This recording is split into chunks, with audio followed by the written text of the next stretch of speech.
Tem uma frase que a gente fala, eu tenho que. Eu tenho que nada. Eu não tenho que nada, eu escolho sempre. É isso. Então, eu lembro assim, eu tenho que buscar meu filho na escola. Tem que. Se você não buscar, o que vai acontecer? Não, a escola vai me ligar. A escola vai me dar uma multa. O meu filho vai ficar magoado porque eu esqueci ele lá. Então, você escolheu não magoar seu filho. Exato. Você escolheu não pagar a multa. Você escolheu, ainda é uma escolha. Aí você vê, isso é um exercício filosófico que eu falei lá do início, que é você pegar uma convicção, você pegar algo que você acredita e perceber, calma aí, mas isso tem conexão com o mundo real? Você acabou de mostrar que não tem.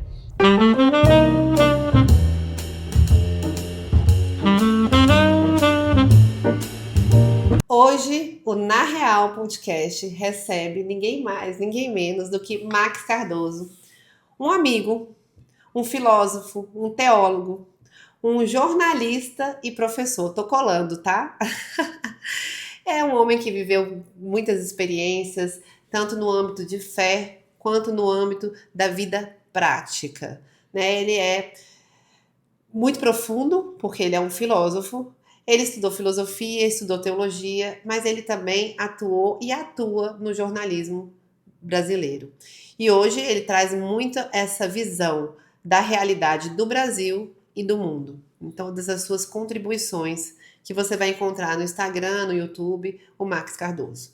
Max, além de tudo, foi professor também, ainda é professor, né? Inclusive foi professor dos meus filhos. E eu quis trazer o Max por quê? Porque o Na Real hoje ele tem uma pergunta central, que é se é possível realmente viver na realidade. Tanto na nossa vida prática, na nossa vida de empreendedor, na nossa vida de liderança, na nossa vida de servidor. Se é possível tirar as máscaras e parar de viver na ilusão. Então hoje é uma conversa filosófica, com certeza, mas é uma conversa que a gente adora. Seja bem-vindo, Max Cardoso. Então, Max, antes de falar de filosofia, de teologia, mas isso a gente já fala até numa conversa comum, eu queria primeiro entender quem é o Max Cardoso de verdade.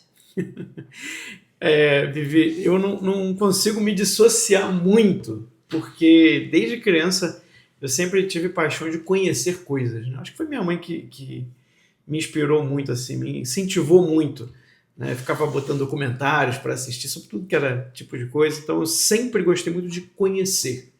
Tanto que quando eu vi, e já, obviamente, já na vida adulta, ali no início da vida adulta, quando comecei a ter aula de filosofia, a frase que me chamou mais atenção foi a primeira frase da Metafísica, né, do livro da Metafísica de Aristóteles. Todo homem deseja, por natureza, conhecer. Porque aquilo ali me espantou no sentido, caramba, então eu não sou maluco, né? Então, eu não sou louco. Eu não sou anormal, né? Então, realmente, esse desejo que eu tinha de conhecer é algo da natureza humana. E eu não acreditava nisso. Por quê? Porque eu não via nas outras pessoas esse mesmo desejo. Quando você falava, todo mundo ficava meio... sabe aquela coisa assim? Tá mas bom, você também era jovenzinho. Quantos anos você tinha quando você começou a Quando eu comecei comecei a estudar mesmo, eu tinha ali por volta de 19, 20 anos. E qual foi esse primeiro contato? Foi no seminário. Foi no seminário. Com a teologia já tinha ali na igreja, né? Já tinha... e um pouco de filosofia também, porque a filosofia ela é um instrumento da teologia. Então, sim, sempre conversei muito com os padres, sempre gostei muito de estudo bíblico, sempre gostei de me aprofundar. Você sempre foi voltado para essa vida intelectual. Pois é, eu sempre gostei de conhecer. Matemática, física, sempre me interessou. E aí, você foi para o seminário com 19 anos? Eu fui para o seminário em 2008, 19 para... Não, 20 anos. Com 20 anos. Que legal. Você já estava na faculdade? Não. Estava na faculdade. Deixei tudo. As vidas de seminário tem fazia isso, o quê, né? na faculdade? Eu estava fazendo física. Olha eu entrei aí. na engenharia metalúrgica no FRJ. E aí eu não gostei. Falei, muita química, eu não gosto muito de química. Vou mudar para física. Uma loucura, né? Uma loucura você sair da engenharia. Você sabe que física, eu conheci uma outra pessoa que também é louco na filosofia, que foi o padre Anderson, esqueci o nome dele agora certinho, que ele também formou em física. E aí, da física, ele encontrou a filosofia, da filosofia, ele encontrou a teologia, e aí ele virou padre. Olha que legal. Que legal. Muito legal, eu acho que tem muito a ver, né? Tem, pior que tem. As pessoas pensam assim, não, filosofia é humanas, a física é exatas, mas no fundo a física ela é um estudo da realidade. Ela é um estudo da natureza. A própria palavra física vem do grego, né? Phys, que é realidade, que é a natureza. Então, o físico de verdade, né? O físico que está ali apaixonado pelo conhecimento do real, da natureza. A única diferença é que hoje a física ela faz um recorte. Né? Ela faz um recorte de uma visão materialista, né? De uma visão estritamente empírica, daquilo que os sentidos podem alcançar. O que pode até ser um recorte válido. O problema é quando você não considera que isso é um recorte. Sim. Quando você acha que isso é o todo. Você acha que essa é a física toda. Exato. Você tem que aprender não tem mais nada na realidade além disso. E aí entra até um pouquinho no seu tema. A primeira coisa que a gente tem na nossa cultura moderna que falseia a realidade e que está na cabeça de todo mundo, tá? É da nossa cultura, é exatamente a convicção de que não existe nada além do material. Aquilo que não pode ser medido não existe. Essa é a primeira grande mentira que a gente tem na nossa cultura moderna hoje. Que vai muito, fica só nesse mundo físico. Pois é, porque é uma visão recortada. É uma visão recortada, só que você não admite que é um recorte. Você recortar para estudar um ponto específico é até pedagógico. Os medievais faziam isso, os clássicos da antiguidade faziam isso. Isso é normal. Agora, você recortar e depois você chegar à conclusão que só existe o recorte é uma loucura, é uma insanidade. É até uma desonestidade. É uma ilusão mesmo. Exato. Você escolher ali que você quer viver naquela parte. Qual que é o problema disso? O problema disso é que quando você vive na sua vida humana, nas suas relações humanas, você percebe que a vida é muito mais do que isso. E aí você não tem os instrumentos racionais para lidar com aquilo que não é material. Sim. Porque as pessoas elas são treinadas, né, no colégio a entender que só existe o material. Então, você vai estudar matemática, você vai estudar com os melhores matemáticos, você vai pegar Pitágoras, Tales de Mileto, você vai pegar os clássicos, vai pegar os medievais, você vai pegar tudo.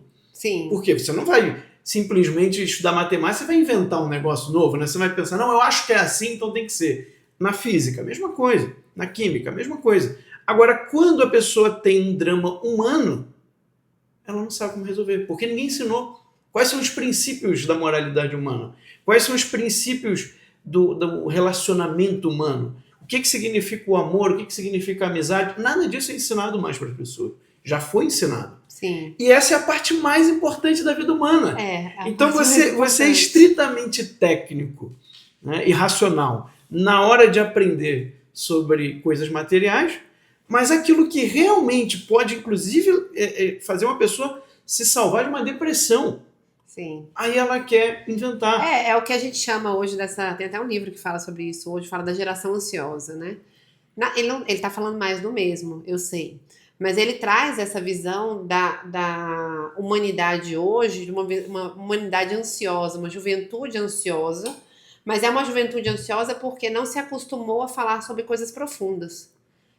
Cada vez mais ela se acostumou, além do recorte, que é algo que é além desse tempo, que é dessa geração, né, já vem desde a nossa geração e anterior à nossa, já tem esse recorte tecnicista dentro das escolas e das faculdades. Aí a gente pega uma geração que agora tem a internet, que agora tem um conteúdo muito grande, uma grande quantidade de informações, mas ainda no superficial. E aí uma pessoa tecnicista, que eu só olho superficial, ela tem dificuldade de se aprofundar dentro de si mesma. Sim, mas a própria visão tecnicista é uma visão superficial do mundo real. Porque você está pegando só aquilo que é aparência. Sim. Você acredita que só existe aquilo que você enxerga, aquilo que você pode medir, aquilo que você consegue colocar num laboratório, né? Então, óbvio, se você tem essa visão de mundo, a tendência é que você vai aplicar essa mesma visão de mundo em tudo que é lugar. E aí, quando você vê que dentro de você existem anseios que a realidade material não consegue suprir, você cai numa depressão profunda. Porque você acha que não tem nada além disso. Sim. Aí a gente Porque chega eu na... acredito que essa pergunta que você se fez, de se conhecer lá atrás, é uma pergunta que em algum momento da vida todo mundo se pergunta. Todo mundo, em algum momento da vida, se pergunta, né, o que que eu tô fazendo aqui? O que que eu vim fazer no mundo? Quem sou eu de verdade? Em algum momento você vai se deparar com essa pergunta.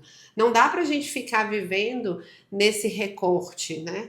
O tempo todo, nessa entrega de funcionalidades. O ser humano, ele não é totalmente funcional. Eu não só sirvo para alguma coisa, eu sou, Sim, né? Aquela, é bíblico, não é? O eu sou, né? sim. Então, eu sou alguma coisa. Eu não estou, eu sou. Uhum. É diferente. Então, quando a gente olha o ser humano num olhar funcional, né? Eu olho um olhar funcional, eu reduzo o ser humano a uma IA, por exemplo. Sim. Né? O que a gente precisa, ou você, e aí é o grande caos, né? Até da velhice, né? O ser humano idoso não serve mais para nada. Então ele não tem lugar aqui dentro da sociedade. O que a gente vai fazer com esse idoso que ele não serve mais para nada? Né? Ele deixa de ter função, Sim. né? E aí eu fico perguntando, né? Será que a gente precisa é, envelhecer para fazer essa pergunta? Quem sou eu? O que que eu vim fazer aqui? É uma pergunta de conhecimento. Você teve essa, essa pergunta lá nos seus 18, 19 anos. Né? E eu acho que essa pergunta ela chega para todo mundo.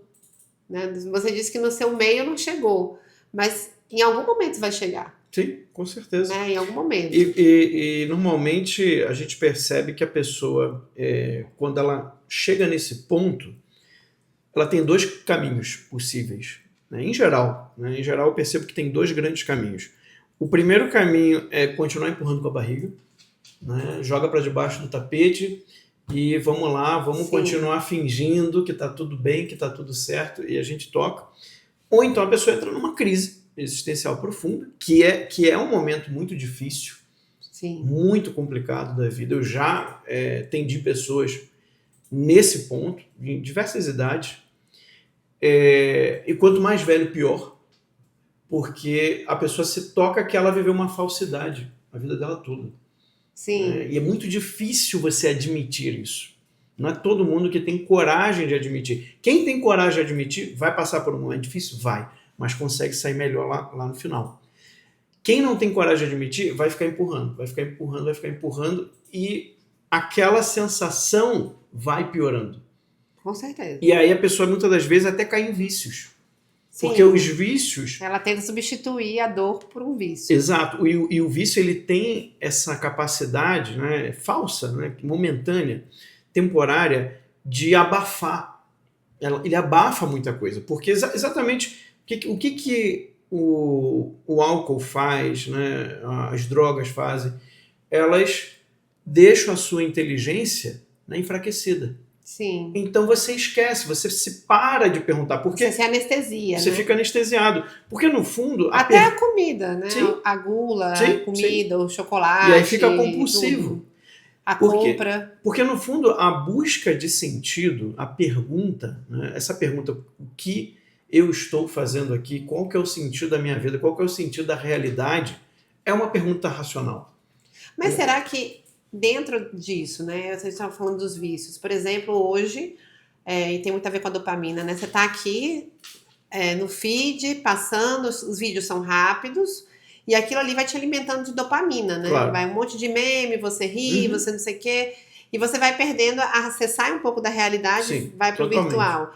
E aí você trouxe essa questão. Se hoje, a pessoa hoje, dentro da vida real dela, do tipo cotidiano, ela tem um celular na mão, ela não precisa recorrer a um vício externo. Não. Compra, bebida, droga. Ela já tem um celular que já traz a dopamina rápida ali. Sim. E ela não tem um tempo ocioso. Então, eu acredito que sem tempo ocioso, quando que você vai fazer essa pergunta? Quando é que você vai parar para pensar e refletir? É mais difícil. Às vezes acontece quando a pessoa fica doente. Às vezes ela tem que ficar acamada, ela não consegue mais se distrair do jeito que ela se distraía antes.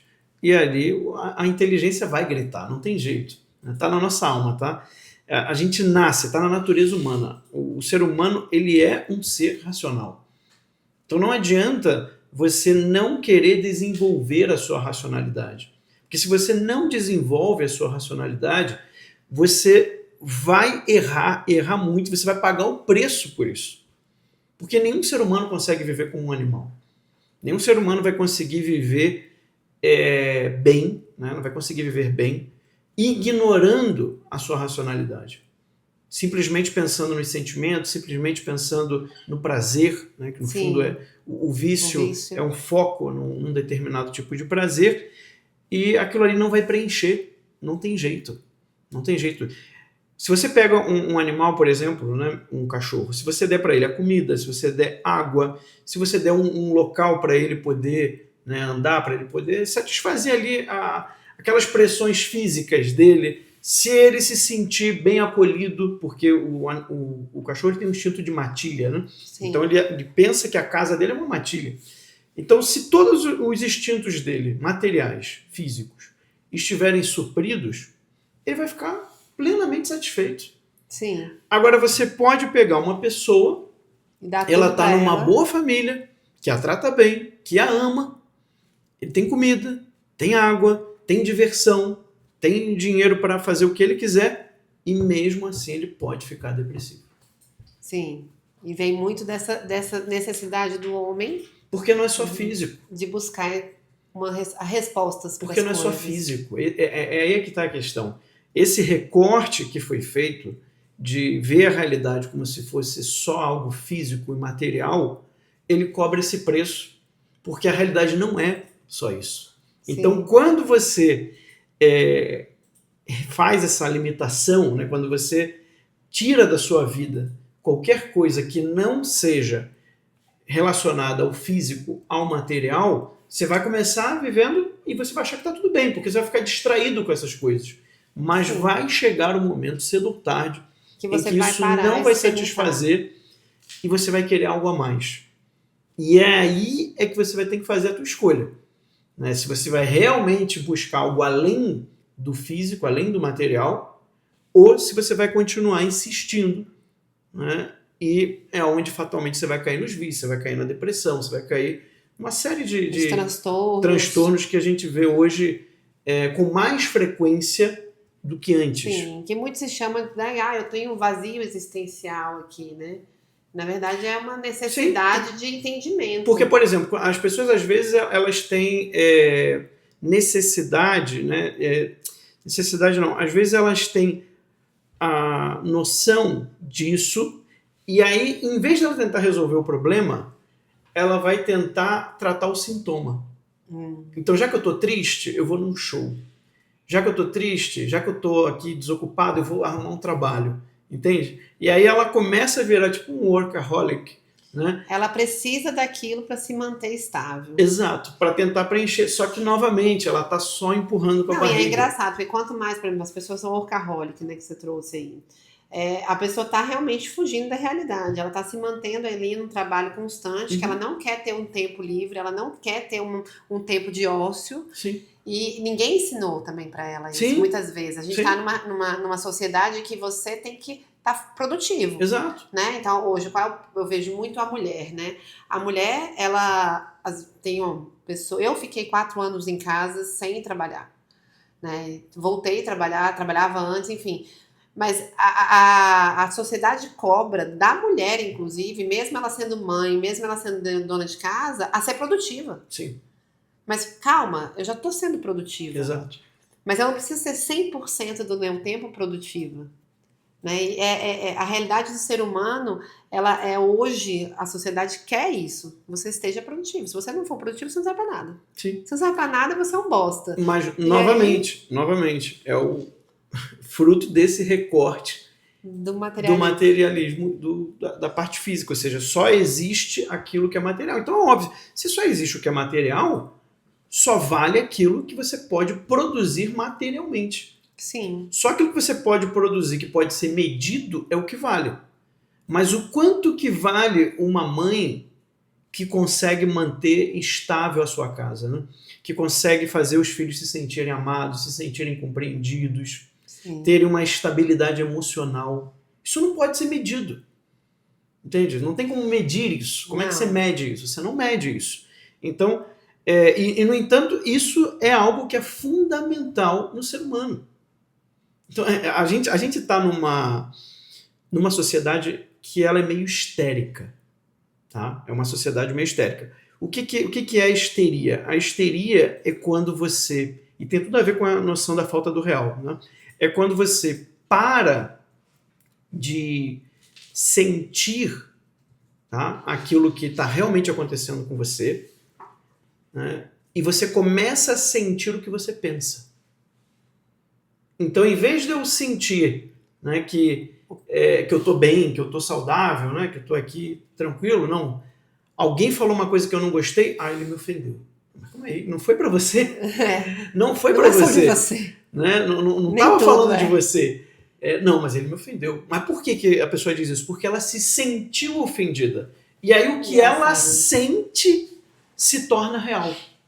Se torna real. É difícil isso. E é difícil, por exemplo, quando a gente começa, né? O Max deu aula para os meus filhos de filosofia.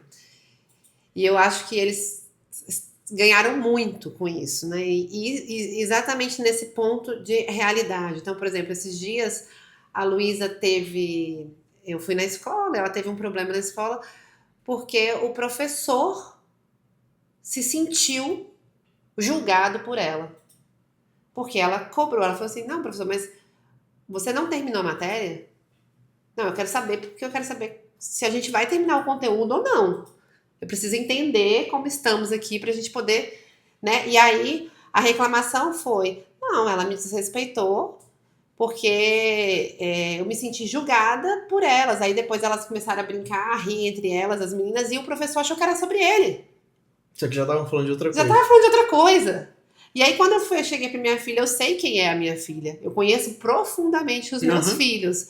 Então eu achei estranho, porque a Luísa não é uma menina que desrespeita ninguém. E pelo não contrário. Mesmo, eu conheci também. E aí a Luísa desrespeitar o professor, que estranho. E aí eu falei, Luísa, aconteceu isso. Aí ela começou a chorar. Por quê? Porque magoa ela profundamente alguém falar que foi desrespeitado por ela. Porque é algo que é contra os valores dela. E aí eu falei, mas eu quero saber o que aconteceu, minha filha. Eu trouxe o fato que me colocaram, mas eu não sei se isso é a realidade. Ela, não é a realidade. Quando a gente começou a rir, não era sobre o professor. E a minha pergunta para ele foi uma pergunta prática. Eu queria saber se ele ia terminar o conteúdo ou não. Sim. Eu tenho um vestibular para fazer, eu preciso saber de forma prática. Eu não estou julgando ele, não estou interessada se ele está sentindo feliz ou triste. É isso aí. Eu tô só perguntando uma pergunta prática.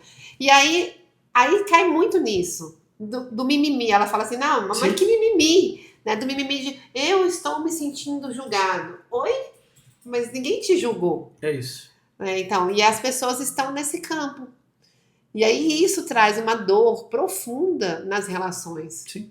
Né? Então, até no relacionamento de namorado, de casamento, isso aqui. Não, você se sentiu assim, mas eu não falei isso pra você. Sim. Não, e assim, no matrimônio, também já fiz muito aconselhamentos, né? No matrimônio existe um outro lado também, um lado de você entender como é que o outro funciona. Então, às vezes, você sabe que você não tem aquela intenção. Sim. Mas você sabe que a tendência do outro, quando você fala tal coisa, é interpretada daquela maneira. Então você tem que arranjar ali, às vezes, um jeito de contornar. Isso também faz parte do relacionamento humano. Você entender como o outro funciona. O grande problema é quando a gente está falando da sociedade como um todo. E o brasileiro, em especial, e aqui não é coisa de vira-lata, né? Não é nesse sentido que eu estou falando isso, não. Estou falando nisso porque eu já morei 4 anos na Espanha, morei quase 2 anos nos Estados Unidos, então tive essa experiência de outra cultura, de outra sociedade, de outro modo de visão de mundo, de pensar. E o brasileiro, ele tende a se ofender com mais facilidade. Principalmente quando alguém aponta um erro. Tá? Na Espanha não existe isso. Não existe isso. Eu vi, dentro de um seminário, padres discutindo em voz alta. E tá um tudo com bem. o outro. E no momento em que acabou a discussão, os dois estão juntos, almoçando, conversando, rindo. Por quê? Porque um estava apontando o erro do outro, e o outro achou que não tinha errado. E na Espanha é normal você levantar o tom de voz quando você tem certeza do que você Sim. está fazendo. Eu demorei para aprender isso, porque não é do meu feitio levantar o tom de voz. Eu me lembro que uma vez o reitor veio me perguntar alguma coisa, mas eu estava de costa para ele, eu não sabia que era o reitor. E aí ele veio e falou, não, você errou, você fez um negócio errado e tal. Ele falou alguma coisa, não me lembro mais nem qual era exatamente o ponto. Mas eu lembro que me virei assim, me pegou num momento de cansaço, assim, que você deixa às vezes a raiva dominar um pouco, e aí eu respondi com raiva, eu falei, não, eu fiz isso por causa disso, disso, disso, você não tá vendo? Aí quando eu virei, dei de cara com o reitor, né? Era o reitor que tava me... Aí eu tomei um susto, eu falei, caramba, não era pra ter falado assim. Aí ele, não, então tá bom, tá certo então. Aí foi embora. Não tive problema nenhum. Então, na Espanha... No contexto cultural, né? Na Espanha, eles conseguem levar com muito mais facilidade uma crítica ou quando alguém aponta um erro. Porque o brasileiro tem isso. Ele acha que se você está apontando um erro, você está querendo derrubá-lo. Sim. Não estou querendo te derrubar, estou querendo consertar. E muitas das vezes eu estou querendo, na verdade, saber se foi um erro ou não. Porque às vezes nem foi, como nesse caso, né? Sim. Que depois que eu expliquei, ele entendeu.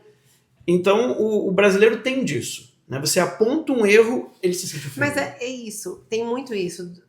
Não só o brasileiro, mas fora daqui também, mas eu vejo aqui nessa sociedade esse gosto, esse gozo por viver uma ilusão. Eu não quero que me falem que eu não sou boa nisso. Né? Eu sou muito... Todo mundo sofre com crítica, obviamente. Todos nós. Né? Porque ninguém... Eu lembro que teve uma pessoa que falou uma coisa pra mim que me tocou muito, e foi uma pessoa comum, assim, que eu falei, gente, como que ela falou isso? Mas ela falou assim, ninguém levanta da cama pensando em errar. Sim. Todos os dias a gente levanta da cama querendo dar o nosso máximo, Sim. em acertar, que aquele dia seja maravilhoso, seja perfeito, que eu consiga fazer todas as minhas demandas, que eu consiga entregar o melhor. Todo mundo levanta da cama pensando assim. Exato. Então, mas obviamente a gente erra. E quando a gente recebe o feedback, aqui, pelo menos aqui, né, no Brasil, e aí já trazendo um pouco para governança, em liderança, em termos de empresarial, a gente tem uma dificuldade muito grande e até o funcionário, o colaborador, o parceiro tem de ouvir um feedback. Sim. E nenhuma instituição sobrevive sem autocrítica. Tá? Não existe. Dentro da Igreja Católica, né, minha vida religiosa me ensinou isso. Existe uma coisa chamada correção fraterna, né, que pode ser feita, por exemplo, entre dois seminaristas. Sim. Né, de chamar o outro, você percebe o erro do outro e você chama o outro para conversar. E o ideal é que não seja anônimo. Tá? A Igreja Católica ela prefere sempre que a crítica seja feita abertamente, porque isso também dá a oportunidade do outro, às vezes, responder e falar, olha, acho que você entendeu errado, na verdade foi isso, isso e isso, e não tem problema nenhum. Sim. Então, assim, não existe nenhuma empresa, nenhuma grande instituição vai durar muito tempo sem autocrítica. Porque é normal, os erros vão acontecer, a tendência de quem erra é não enxergar o próprio erro, Sim. porque ele vai se justificar de alguma forma. Então, você aprender a ouvir o outro quando você erra, e você acolher aquilo ali de coração, e não achar que o outro está querendo te derrubar, está querendo fazer a sua caveira, né?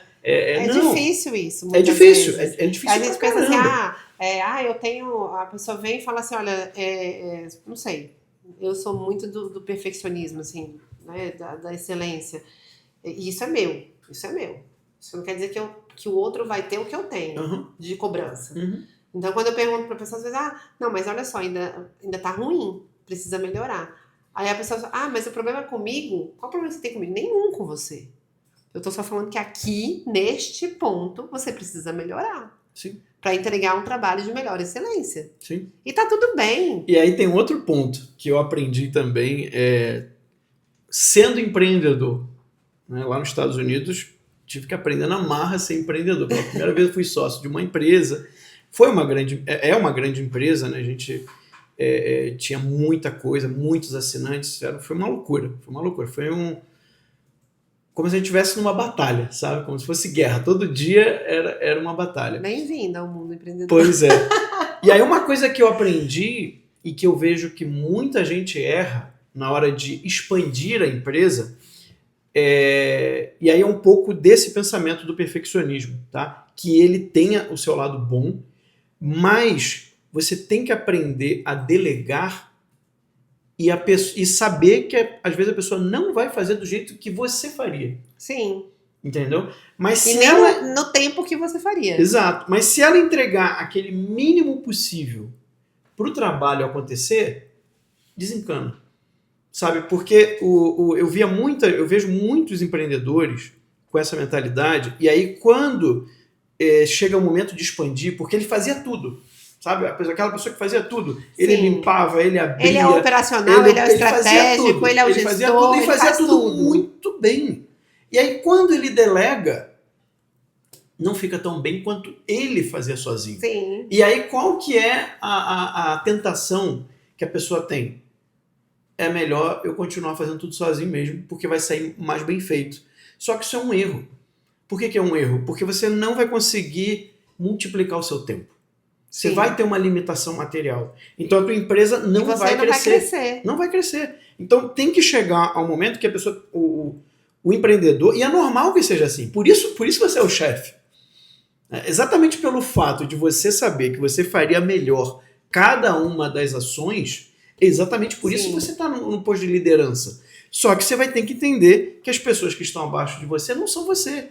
Quando eu comecei lá atrás, há 20 anos atrás, na empresa, a gente tinha essa dificuldade muito grande, né? E aí eu lembro que eu conversei com o padre. Padre, por que a pessoa não faz isso? Por que não sei o quê? Ela é burra. Aí ele, não, minha filha, deixa eu te explicar uma coisa.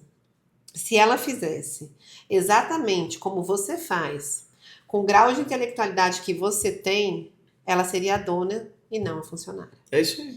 Então, você precisa entender que existe um papel para cada um. Sim. E tá tudo bem. E aprender a lidar com as limitações. E isso foi um padre que me falou. Sim. Eu falei, gente... E aprender a lidar com a limitação das pessoas. Ou seja, ela vai te entregar até ali. É o mínimo para que a coisa aconteça? Sim. Então segue. Sim. Óbvio, o que para mim é o limite que eu não aceito, e tive experiências até muito difíceis de demitir pessoas, é quando gera retrabalho. Sim, sabe? Quando algo está tão ruim que eu vou precisar fazer de novo. Aí não, aí para mim é um limite que não tem como continuar, porque aí não faz sentido ter uma outra pessoa se toda vez eu tenho que refazer o trabalho dela. Aí a gente está falando realmente num ponto de demissão. Mas se não, se é o mínimo possível para entregar, para que o trabalho continue fluindo... E a pessoa vai evoluindo. Cada vez que ela faz mais, ela vai ganhando experiência, ela vai conseguindo ficar melhor, e ela vai... Né? E aí, por isso que ela cresce dentro da empresa. Sem dúvida. Para que outra pessoa entre num lugar menor. O bom empreendedor que vai ser dono de uma grande empresa, eu entendi que tem um princípio que é o seguinte: se outra pessoa pode fazer, não faça. Muito bem, esse princípio é muito bom. Se outra pessoa pode fazer, não faça. Porque aí você vai se dedicar àquilo que só você pode fazer. E aí você vai escalar o negócio. Exatamente. Aí eu acho que também tem muito do... Eu sei que hoje a gente está na época da IA, e aí muita gente vai para tudo da IA, mas isso também é muito ruim para o aspecto do ser humano, do ser humanoide, né? A gente precisa de outros seres humanos até por uma sustentabilidade econômica. Sim. Eu tenho uma opinião um pouco polêmica sobre IA, porque eu vejo que as pessoas estão fantasiando a inteligência artificial. A inteligência artificial, ela nada mais é que um instrumento. Só que é um instrumento mais poderoso do que outros que a gente tinha. Sim. Então, assim, é como um microfone, é como um copo, é como essa tela, sabe? A IA, ela é só um instrumento. É só uma ferramenta. Ela é uma ferramenta. Que você pode usar ela de uma maneira muito boa e tá tudo acelerar, bem. Ou você vai acabar querendo fazer coisas que a IA não é boa naquilo ali. Por quê? Porque vai precisar de um ser humano, vai precisar de uma inteligência que faça um juízo do que está sendo feito, né? Do que está sendo produzido. A IA não vai conseguir te dar isso de uma maneira boa. Sim. Tá? Às vezes, dependendo do trabalho que for, ela fica aceitável. Ou seja, não é boa, mas é aceitável, é aquele mínimo aceitável que eu comentei antes. Beleza. Mas em situações mais delicadas, né, você vai precisar de uma pessoa. Por exemplo, no jornalismo, você consegue fazer uma IA escrever uma notícia, mas você vai ter que ter alguém para revisar. Não, você vai ter que dar o prompt certo, você vai ter que dar o contexto, você vai ter que dar o conteúdo. Você pode fazer o melhor prompt do mundo. Mas tem que ter alguém para olhar. Vai ter que revisar. Porque ela tende a virar um gerador de lero-lero. Não sei se você já viu isso. Né? Ou seja, ela começa no meio da matéria, às vezes ela fala ali 2 parágrafos que não significam nada. Sim. Por quê? Porque engraçado isso. Não, mas é até meio óbvio. Por quê? Porque a IA ela não tem experiência do mundo real. Aí a gente volta ao tema anterior. Né? Então, o que a IA faz é simplesmente pegar conexões de palavras. Essa palavra se conecta com essa se conecta com essa e ela vai produzindo. Então, ela não tem a noção da experiência real para saber se aquelas conexões que ela fez correspondem a algo de fato no mundo real. Sim. Então, você precisa de um ser humano para poder averiguar, para poder verificar realmente o que está escrito aqui faz sentido no mundo real ou não. Tá? Então, isso aí a gente volta para o tema anterior. As pessoas elas criam uma certa fantasia na vida delas e elas não voltam para o mundo real para avaliar aquilo que ela acredita, aquilo que ela faz. Então, você vai em fantasia em cima de fantasia, acreditando na fantasia, sem se tocar que o que você está acreditando, aquilo que está guiando a tua ação, é pura fantasia. Então, uma coisa que as pessoas têm que começar a fazer, e que é o início da filosofia, de uma filosofia mais séria, né? É você começar a rastrear as coisas que você acredita. Né? Você começa a fazer uma coleção. Né? O que eu acredito? Isso é o básico da vida. É o básico, ou seja... Quando a gente começa a mexer no branding com a identidade, a primeira coisa que dentro da imersão que eu faço é você entender quais são suas crenças e seus valores. Sim. Mais importante que missão e visão. Mas aí tem um segundo passo. E valores. Esse é o primeiro passo, que para muita gente já é muito difícil, realmente não é tão simples de fazer, mas o segundo passo é mais difícil. Mas é necessário, igualmente necessário. Qual a experiência real que gerou essa crença em mim? Sim. Porque aí a gente sai do mundo da fantasia. Ontem? Não, foi anteontem. Eu dei uma aula na Jornada Mulher Empreende sobre, chama da essência e presença. Porque sem olhar para a essência, eu não tenho presença. Sim. Não tenho. Presença real, não tenho. Uhum. E aí, exatamente isso. Qual foi a primeira parte que eu coloquei para as meninas? Primeira parte, eu contei um pouco, um recorte da minha história. Mostrei para ela que dentro dessa minha história, o que eu aprendi a partir disso. E aí a gente trouxe, agora eu quero que vocês façam a mesma coisa, que vocês pensem dentro da história de vocês, de vida, escolham 3 momentos. Nesses 3 momentos, você vai pensar o que nasce aí a partir disso. No momento 1, momento 2, momento 3. E aí você vai encontrar as suas crenças e seus valores. Porque na nossa história de vida, por isso que eu sempre começo perguntando no podcast, quem é você de verdade? Sim. Porque quem é você de verdade tem a ver com a sua história de vida. Sim. Né? Com certeza. Você tem o atributo da curiosidade. Sim. E o atributo da curiosidade levou você a buscar a verdade. Sim. Né? Levou você a conversas um pouco mais profundas, levou você a escolher o seminário por buscando a verdade. Exatamente. Né? E aí você passou, e aí até trouxe aqui para você, né? Foram 10 anos de vida religiosa. Sim. Né? E aí, em algum momento você percebeu que não era para você. Sim. Mas o que esse tempo, né, de vida religiosa nasce aí? O que nasceu a partir disso? Né? Quais são as crenças e valores? Só para a gente fazer um exercício aqui do que a gente está falando. Com certeza. A primeira coisa foi entender que a realidade espiritual ela é muito mais importante que a realidade física. Aqui entra a fé. Então a gente agora estamos saindo um pouco. Então o valor para você é a fé. É a fé. um pouco do âmbito da filosofia, ainda que o Aristóteles, no livro da Metafísica, ele demonstra racionalmente que a origem do mundo material é um mundo imaterial. Sim. Tá? Mas quando a gente começa a falar de espiritualidade, aí a gente está falando de que eu, além de ter uma alma imaterial, o que pode ser demonstrado racionalmente, Sim. essa alma imaterial, ela existe dentro dela um âmbito espiritual. O que significa isso? Ou seja, eu consigo me relacionar com Deus. Ou seja, eu consigo me relacionar com o mundo espiritual. Com o mundo espiritual. Então aí já entra a fé.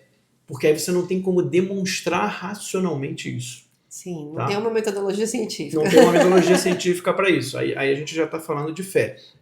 Apesar de que você também poderia entender que existe, de alguma maneira, essa relação através da razão. Mas aí, qual tipo de relação? Por exemplo, que Deus nos ama, né, de uma maneira absurda, a ponto, né, de mover, né, não, a ponto de mover o mundo só para salvar uma alma. Sim. Né? Para você entender isso, você vai precisar de fé. Né? A racionalidade, eu acredito que Deus, inclusive, ele traz um pouco do material nos milagres. Né? Quando a gente fala dos milagres da Eucaristia, né? Tem um milagre, que eu esqueci o nome, que traz aqui o corpo de Cristo, que é a hóstia, né? A gente acredita que é o corpo de Cristo, quem é católico, vira carne. Aquilo é um milagre que se tornou material. Sim. Então Deus racionalizou o espiritual. Olha que louco isso. Encarnou, né? É como Cristo, né? Como Cristo. Ou seja, você encarnou aquilo que era invisível, passou a ser visível. Né? Você encarna. Então é o espiritual dentro do material. Sim, porque estão intimamente ligados. Esse é outro erro da cultura moderna, que é um erro filosófico, de origem filosófica, né? De você separar de maneira absoluta o espiritual do material. Sim. E você não percebe que a realidade é uma unidade. E que dentro dessa unidade existe o espiritual e existe também o material. Mas aqui a gente iria muito longe se eu fosse explicar como que se entende essa unidade. Mas o que eu aprendi, né, o meu tempo de seminário, ele me mostrou isso. Ele me mostrou muito claramente que se eu não cultivar essa vida espiritual, eu não vou ser plenamente feliz. Assim, é líquido e certo. Tá? É um negócio assim que você experimenta. Aí vai da experiência humana de cada um. Né? Então você entender, quando você acorda, que você precisa fazer a oração, que você precisa alimentar o seu espírito, a sua alma ali, é algo que para mim ficou muito claro. Por exemplo, uma outra coisa que eu aprendi e que também tem a ver com manter-se no mundo real, o silêncio.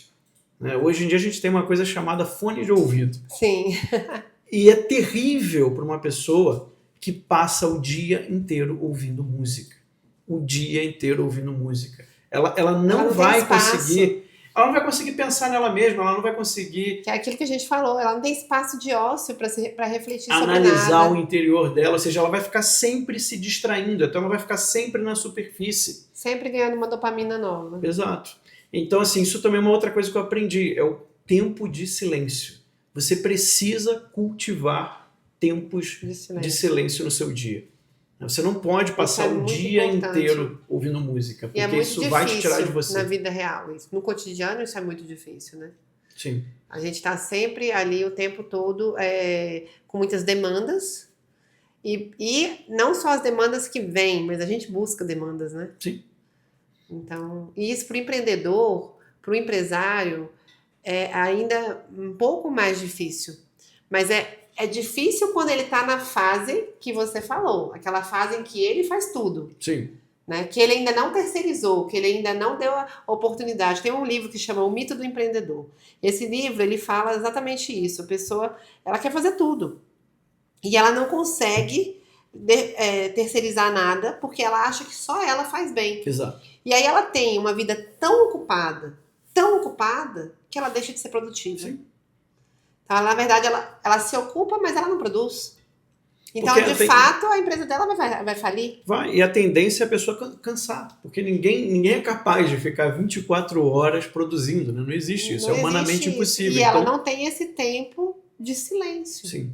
porque ela se colocou numa demanda tão alta de cobrança, de produção, que ela não consegue parar e refletir se é exatamente aquilo que ela queria da vida, né? Exato. E aí, quando ela vê, as contas não são pagas, ela tá imersa num mundo de trabalho que ela não consegue entregar, Sim. ela entra numa depressão e aí vem o burnout. Exatamente. E até de uma maneira pragmática, você não consegue olhar o todo. Porque como você está tão ocupado em cada parte do seu empreendimento, você não consegue parar, ter um tempo para parar e olhar o todo do meu empreendimento. Sim, Aonde que eu posso ser mais eficaz? Aonde eu posso ser mais eficiente?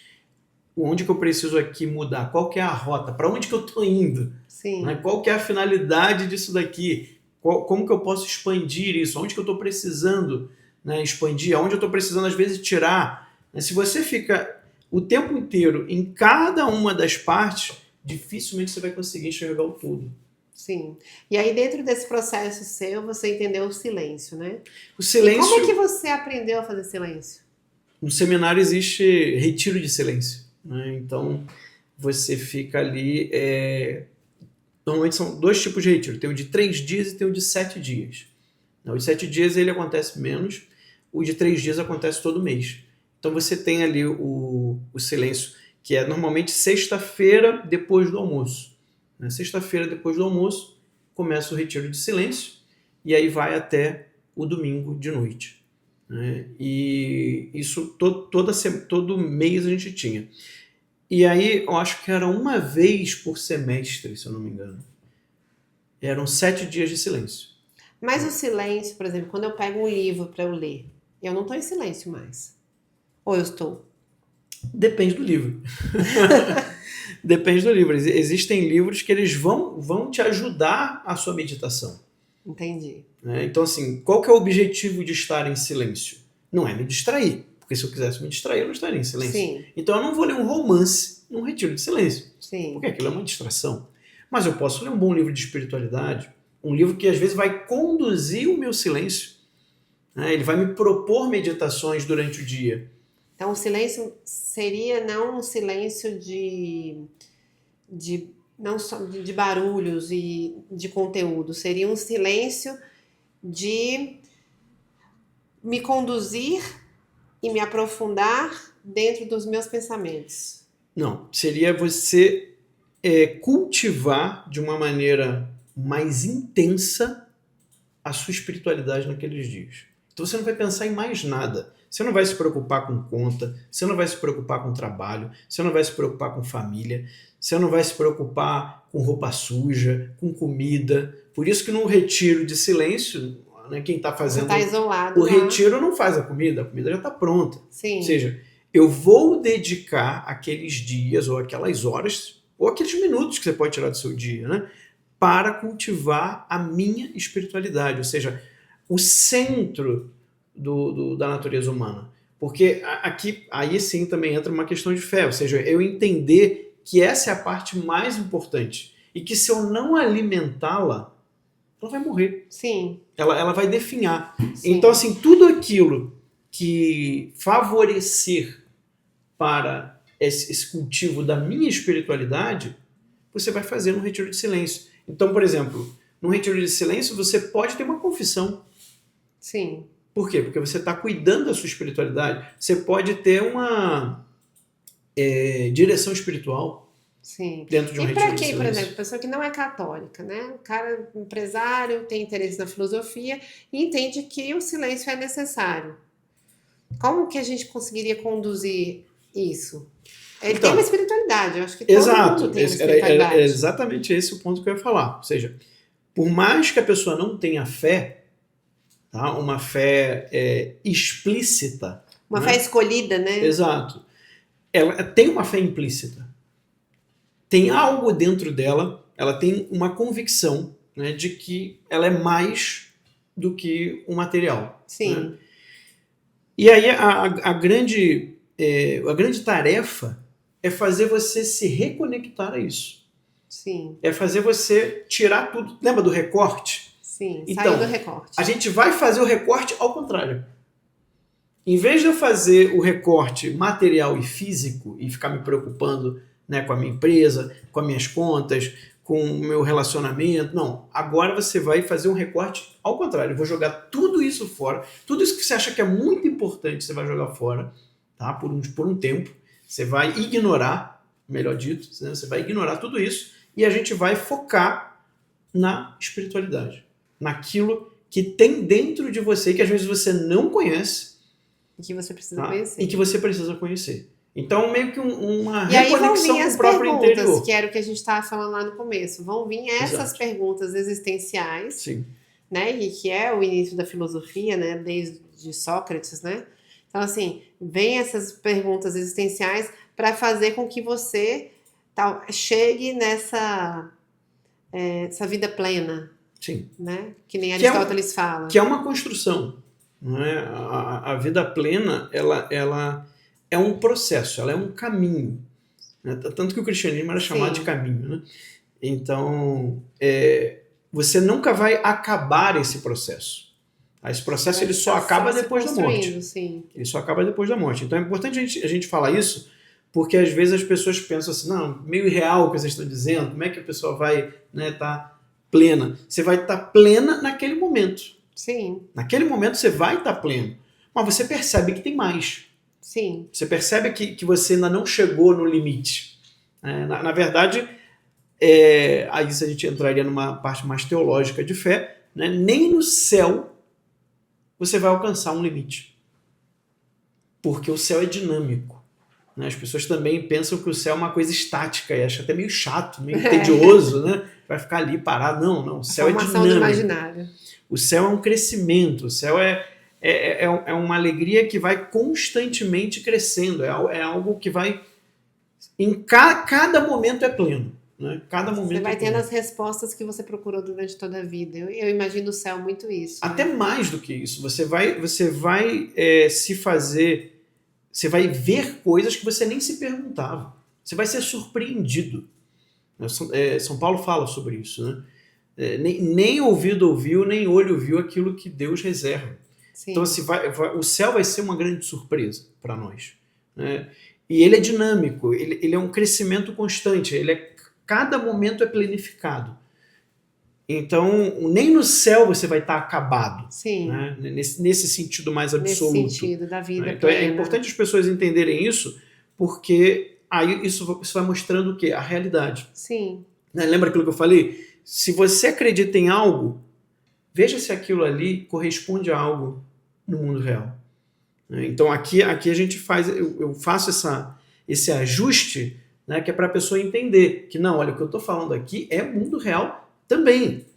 Só que o problema é que as pessoas entendem mundo real igual ao material, ao físico. E não é necessariamente isso. Não, o mundo material, físico, ele faz parte do mundo real, mas ele é só uma parte. E nem é a parte mais importante. Sim. É por isso que é importante o momento de silêncio. E aí quando você traz essa consciência, né? Porque o grande asa aqui da vida real é você ter consciência. Né? Eu tenho consciência plena, né? Então, por exemplo, às vezes eu falo muito, eu fiz uma pós sobre felicidade, né? E aí eu fui para o lado da filosofia. Obviamente, a minha pós foi voltada no Felicidade Interna Bruta, que acontece lá no Butão. E aí existe a Universidade da Inglaterra que estuda como que o Butão faz. E aí, trazendo para isso que você trouxe, dentro da felicidade interna bruta, eles não medem o produto interno bruto do país. Uhum. E aí, hoje, inclusive, a gente mede o FIB, né, de todos os países. E o Brasil tá lá, eu acho que em 36º, 30º, tá lá embaixo, né? Por quê? Porque se você tem dificuldade de viver na realidade, de ter consciência de quem eu sou, o que eu tô fazendo aqui, de me conhecer, eu vivo numa falta de felicidade, uma falta de alegria. Sim. Né? E a felicidade, ela é, como na filosofia fala, da vida plena, que é a felicidade, ela passa. Eu posso estar feliz no enterro de um amigo. Sim. Porque porque uma coisa é alegria e outra coisa é felicidade. Outra coisa é felicidade. Então a gente tem essa visão, né? E um pouco mais distante. E aí, engraçado, que quando você traz a questão espiritual, o Butão, ele é um dos pilares da população é espiritual. Então, assim, dos atributos, dos indicadores, né, que é medido para você ver se aquela população ela está com nível de felicidade interna bruta, é a espiritualidade. Sim. Então, ali eles são budistas, né? E aí você vê que a espiritualidade está estritamente ligada com a vida real. Sim. Com a consciência do mundo material. Então, e aí por isso que foi se medir ali, né? Por que eles fazem isso, né? Porque tem um rei, e esse rei, ele acha mais importante as pessoas serem felizes do que serem ricas. Olha que coisa. Então, assim, e aí começou-se essa história. Então, quando eu fui entender isso, e olhando pela filosofia, então a gente pode dizer que a espiritualidade, ela é um pilar da felicidade. Sem dúvida. Sem dúvida. E eu diria que é o pilar mais importante. Isso eu aprendi na minha vida de seminário. A consciência do espiritual, né? Sim. E aí, trazendo isso para a realidade. Você ter a consciência e você cultivar isso. Eu acho engraçado isso, porque eu atendendo mentorias, né? E quando eu atendo essa mentoria one-on-one, eu atendo mentores. O meu objetivo de mentoria de marca pessoal é fazer que você, que já está numa fase de transbordar, consiga influenciar. Porque a autoridade a pessoa já tem. No sentido de que a autoridade é o quê? A autoridade é você ser muito bom naquilo que você faz. Sim. Então você começa a ter reputação naquilo que você faz. Então você ganha a autoridade. Então isso é ter autoridade, mas isso não quer dizer que você influencia alguém no meio do seu mercado. Então agora você precisa influenciar, porque agora você está na fase de transbordar.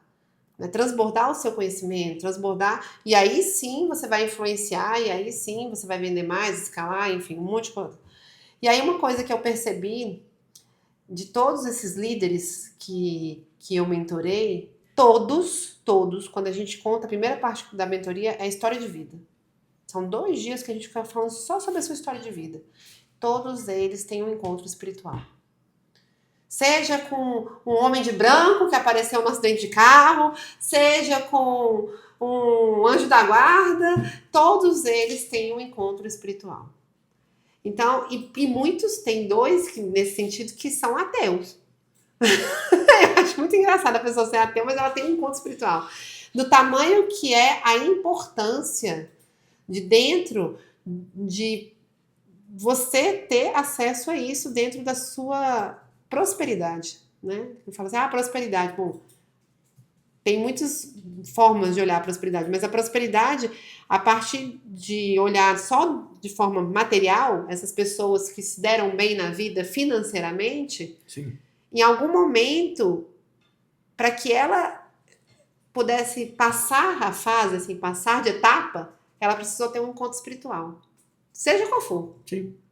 E é engraçado isso. Então a gente pega aí e fala assim, cara, então aqui o Max está trazendo pra gente que o silêncio é uma forma, talvez, de você acelerar o seu sucesso. Com certeza, com certeza. Todo mundo precisa de um freio. Né? Você compra um carro, né? O freio não é item adicional, né? É obrigatório. Então, você precisa ter um freio na sua vida. Sim. O retiro ali, o silêncio, é exatamente esse momento de frear, esse momento de colocar as coisas no lugar. Vamos fazer aqui a hierarquia das coisas, do mais importante ao menos importante. Então, porque senão você vai ficar, novamente, tão focado em pedacinhos, né, em tarefas menores, que você esquece do todo, você esquece do porquê que você está fazendo tudo aquilo, você esquece por que você vive, né, você esquece do que é mais importante, do propósito. Então você precisa parar, você precisa de um freio, você vai precisar de um tempo, que você pode fazer, inclusive, minutos do seu dia. Sim. Né, antes de dormir, depois de acordar, ou no meio-dia. Não tem muita fórmula fixa. Né? Eu acho que é quando a pessoa consegue fazer. Qual que é o horário certo para Começa ali fazer? com É o 3 horário. minutos, passa para Exato, 5, passa para exato, 10 e ela exato. vai cultivando aquilo. Mas o retiro de silêncio é uma ótima Às vezes, possibilidade. também, às vezes até um livro de espiritualidade. Você tira aqueles minutos ali, não sei como fazer isso.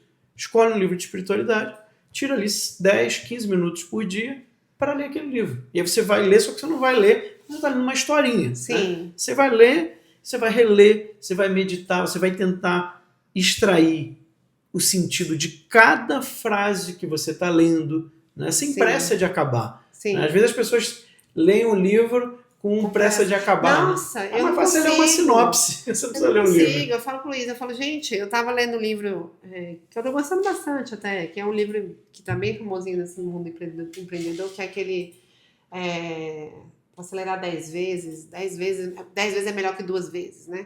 Cara, minha mente explode. Cada capítulo, aí eu desenho, eu escrevo. Eu não consigo terminar o livro. Porque eu faço 1000 conexões com o que ele está trazendo, de todos os outros repertórios que eu tenho.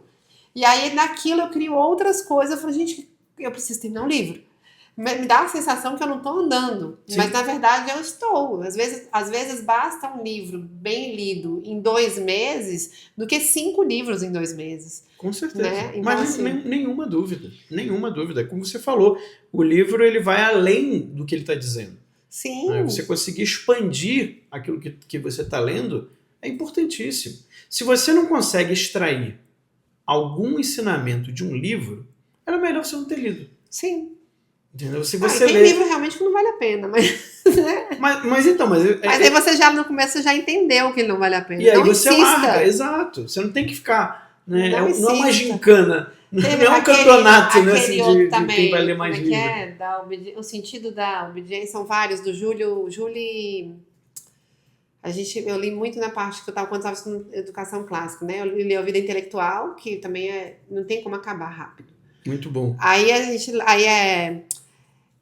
como é que é? A Educação da Vontade. Eu não consegui terminar aquele livro.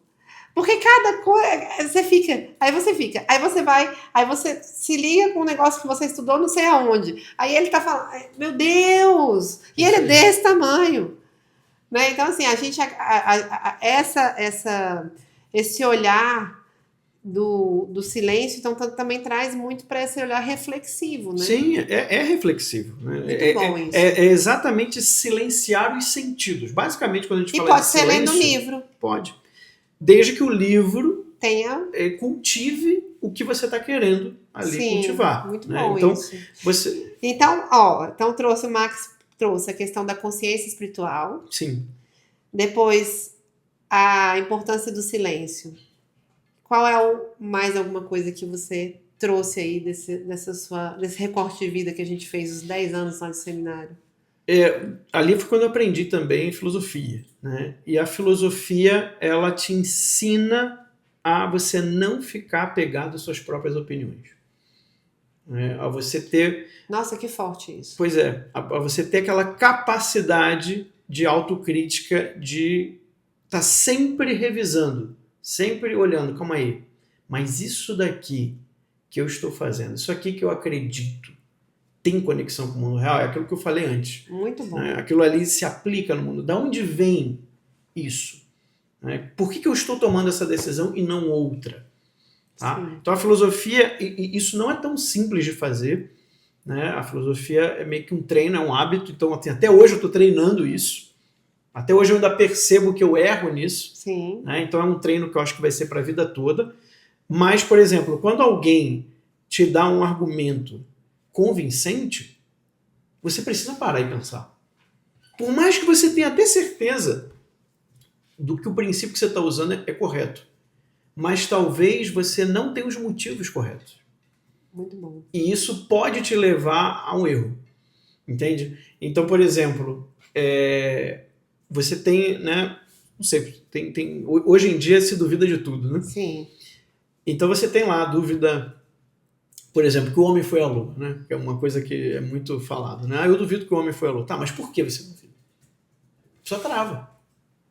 Quais são os argumentos? Como você sabe? Né? E Quais são os argumentos? Isso? Porque alguém poderia falar, não, mas quem afirma tem que provar. né? Sim, O ônus da prova é de quem afirma. Mas existem trabalhos, assim, milhares e milhares e milhares e milhares de informação que foi gerada com essas viagens do homem à Lua. Então, como que você desargumenta aquilo tudo? sim, Então, a pessoa não desargumenta. Então, ela é simplesmente uma crença que ela nem sabe de onde veio. sim. Né?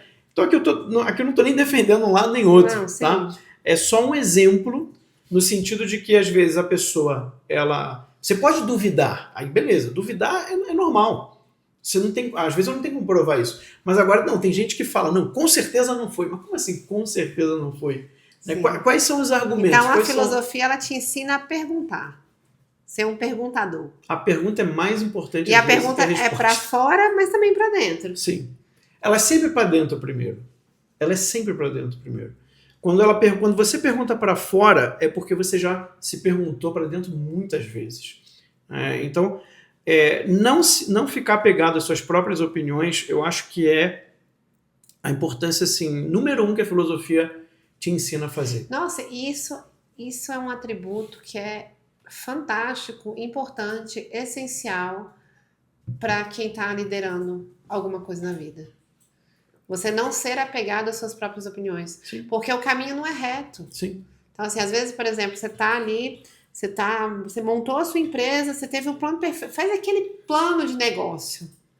No meio do caminho deu um monte de coisa errada que você teve que mudar de caminho, tem que recalcular a rota. É isso aí. Então, e vem muito disso. E quanto antes você recalcular, melhor. Porque às vezes a pessoa, por uma questão de orgulho, né, Sim. não quer admitir que às vezes o que ela pensou não era o melhor. Não é nem que está errado, mas às vezes não era o melhor para aquele momento, para aquela situação específica. E ela fica insistindo. Sim. Isso é um falseamento da realidade também. Sim. E aí ela vai perder 1 ano, 2 anos, 3 anos, que uma se ilusão ela que ela tivesse criou, mudado lá atrás, depois de 2, 3 anos estaria voando. Tudo porque ela tem dificuldade de se perguntar se isso foi o melhor caminho, né? E de mudar, de tomar atitude. Sim. De chegar e falar, não, olha, vamos testar isso aqui. Estamos vendo que não está fluindo do jeito que a gente gostaria. Vamos pensar como é que a gente pode melhorar. Vamos pensar aonde que a gente pode mudar. Ó, tem esse dado. Olha, esse dado aqui, essa métrica não está boa. Então a gente tem que melhorar isso aqui. O que a gente pode fazer para melhorar? E já agir. O quanto antes você agir, melhor. E isso até na vida moral. Isso até na vida de relacionamento humano. Né? Se você percebe que uma coisa que você está fazendo, por exemplo, dentro do matrimônio, né, que não é uma coisa ruim, não estou falando nem de imoralidade, nem de pecado aqui, tá? Mas uma ação sua incomoda demais a outra pessoa, será que eu não consigo mudar um pouquinho? Pelo menos dar uma aliviada, né?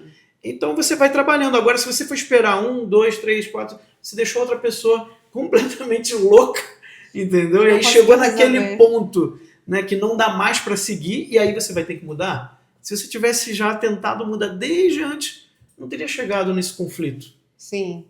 Incrível isso, porque isso é para tudo, né? Eu entendi. Mas me ligou muito, por exemplo, quando eu estou muito em conselhos empresariais, tem um monte de empresário em mesas.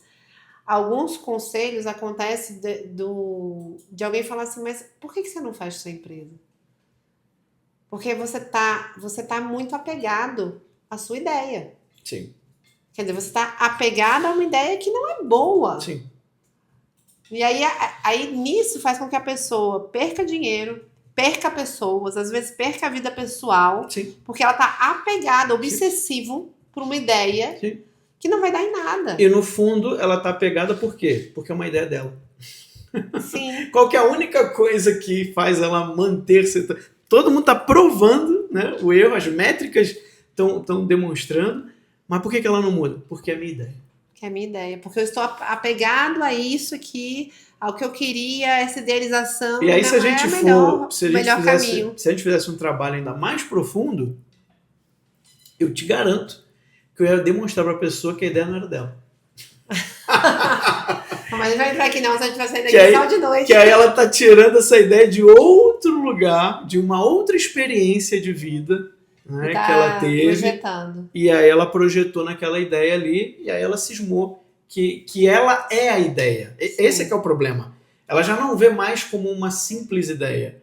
Sim. Né? Ela vê a vida dela traduzida naquilo ali. E aí sai da realidade. Já saiu há muito tempo. Já saiu da realidade. Já saiu E aí há é muito o que tempo. a gente fala muito, né? Às vezes você... Ok, uma coisa é você ser persistente, né? A virtude de persistir, né? De buscar ali, olha, eu sei que vai dar certo, eu tenho um plano. Outra coisa é você ser teimoso. Sim, exatamente. E assim, quando a gente fala do recorte, né, da parte material, da parte física, da parte empírica, não quer dizer que isso possa servir, que isso não sirva para nada, né? Só Sim. reforçando esse ponto que é importante. O recorte às vezes te ajuda. Então, por exemplo, para tomar uma decisão de mudança, seja objetivo. Pegue os dados. Para de achismo, né? Ah, eu acho que assim é melhor, eu acho. Tá bom. Testamos. Qual foi o resultado? O resultado foi esse. Beleza, essa métrica aqui tá boa ou tá ruim? Tá ruim. Então tem que mudar. Tem que mudar. Ah, não, mas eu acho que teve aqui um erro, não sei, do dia, né? Não, esse dia que não foi bom. Tudo bem. Então, beleza, vamos testar outro dia. Se deu o mesmo problema, é porque não é mais o dia. Não adianta eu ficar ensinando, não, mas vamos tentar outro dia. Sim. Não adianta. Então, a filosofia ela também traz esse olhar analítico e objetivo, né, de você aprender a sair da sua própria opinião. Isso também é um efeito do que eu falei antes, né? Sim. Do desapego da opinião, é você também reconhecer o que é opinião. Porque uma coisa é você ter uma verdade, outra coisa é você ter uma opinião. A opinião ela ainda vai ser provada. E se ela não se prova, então sua opinião está errada. Sim. Porque a sua opinião não é a verdade. Exato. Não é a realidade. A realidade é feita de fatos, mas é feita de consciência acima do fatos. Porque às vezes também não adianta só ter fatos. Sim. Né? Se eu não tenho a consciência, e aí traz a questão da reflexão, da autorreflexão, do olhar para o futuro, do olhar para o passado, né? Isso tudo forma uma realidade, que aí me ajuda a tomar uma decisão positiva ou negativa, né? Com os indicadores, né? Que a gente sempre fala dos OKRs, dos indicadores, não sei o quê, mas isso é fundamental para qualquer processo, Exato. Não só para uma empresa, mas para uma vida. Então, assim, eu preciso saber se tô noiva, vou casar, peraí, calma. Casamento é mais do que uma empresa, é para a vida toda. Então, Exato. Quais são os indicadores, né, Sim, que isso vai dar certo? Isso é importante. Né? Como é que é a família dessa pessoa? Quais são as crenças dessa pessoa? Quais são os valores dessa pessoa? Quais são os meus? Será que o meu valor não bate com o dela? Sim. Porque se não bater, nem começa. Mas Exato. ele é linda assim, mas não vai funcionar. Em algum momento isso vai dar errado. Sim. Então, assim, trazer isso muito pro real ajuda nas decisões da vida que são mais importantes, né? Como achar uma pessoa para ficar o resto da vida. Com certeza. Não há nada mais importante que isso. É mais difícil, mas é bom. E a gente é muito novinho, né? Quando a gente toma decisões importantes na vida. Sim. A gente tem que tomar decisão de trabalho quando a gente é novo, E o pior, de casamento quando a gente é novo. E o pior, aí seria um outro assunto, mas só para deixar aqui um ponto que eu acho que é importantíssimo, é que o nosso sistema educacional, ele não te prepara para isso. Tá? Ele não te dá instrumentos para você poder tomar essas decisões da melhor maneira possível. Ele faz o contrário. Né? Paulo Freire não fala de fato, ele fala do construir como você está se sentindo. Que é exatamente sair do mundo real. Que é exatamente viver na ilusão. É viver na fantasia. Né? E todo o nosso sistema educacional está baseado num pensador que não teve sucesso. Pois é, então o cara consegue ser muito bom para resolver um problema, né, dentro da empresa na parte técnica, porque ele aprendeu a melhor técnica possível que existia, mas quando ele chega em casa, na família, né, ele não sabe lidar com o filho adolescente, ele não sabe lidar com a esposa que está num momento difícil. Né? E aí, o que é mais importante? Às vezes ele não tem nem esse grau de prioridade, né? É uma tristeza.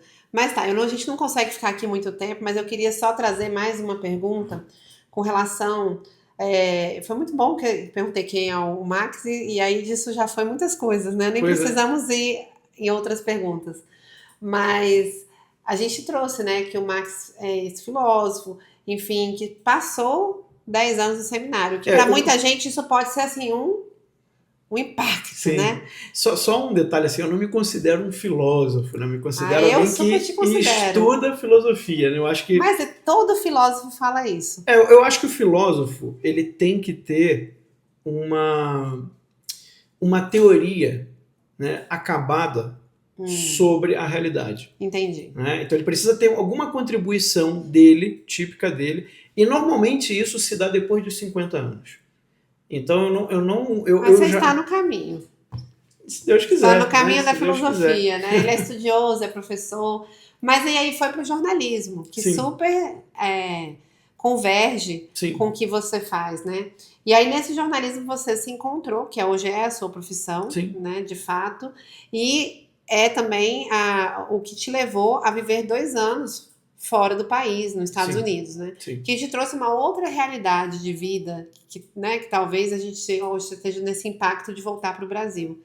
E aí a minha pergunta aqui, para a gente ligar os pontos de tudo que a gente falou e tal, e ser uma finalização a gente tem empresários, empreendedores, e tem tanto aqui no Brasil, quanto nos Estados Unidos, quanto na Espanha, e você, nesse momento de vida que você está agora, você teve mais contato com esse mundo, e você estava nos Estados Unidos. Sim. Então, o que você aprendeu ali? O que nasce disso, do sua visão, olhando para o empreendedor americano, para a vida empresarial americana, e aqui não estou só me empreendendo ao empreendedor, porque quando eu falo de empreendedor, eu também falo da pessoa que é líder, né? Às vezes a pessoa está no serviço público, ele está trabalhando ali a governança, ele está trabalhando a liderança, e ele também precisa ter esse perfil. Sim. Desses atributos empreendedores. Até a gente até está conversando isso aqui no começo. O próprio servidor público, quando ele está realmente voltado a servir o bem comum,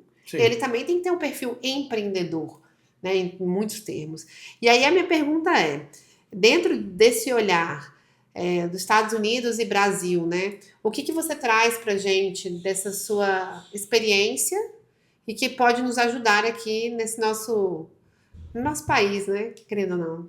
Os americanos, eles não medem esforços, né? Uma coisa que para mim deixou muito claro, assim, eles estão dispostos a trabalhar 24 horas por 7. Né? Isso é uma coisa bem natural, assim, todo mundo tem essa mentalidade lá. O que é diferente do europeu. Bem diferente do europeu. Na Espanha é exatamente o contrário.